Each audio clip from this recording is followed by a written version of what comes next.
Ak hovoríme o potrebe referenda pri ďalšom a ďalšom odovzdávaní kompetencií Národného parlamentu smerom k štruktúram Európskej únie, iste neznamená, že našou predstavou je citovať občanov do referendových miestností každý víkend. Ale existujú rozhodnutia, existujú právomoci, ktorých odovzdanie výrazne ovplyvní budúcnosť všetkých občanov tejto krajiny. Už pred rokmi sa vtedajší spolkový minister financií Eichel dožadoval zosúladenia daňových systémov nových členských krajín so západnou Európou.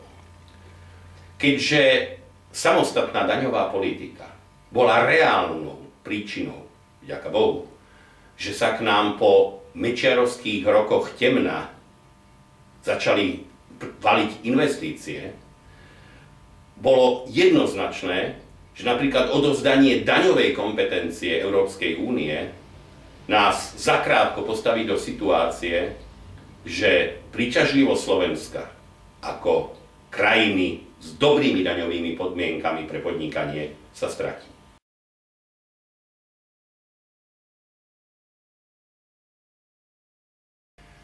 Voľte kandidátku číslo 9. Kandidátku koalície Konzervatívnych demokratov Slovenska a Občianskej konzervatívnej strany.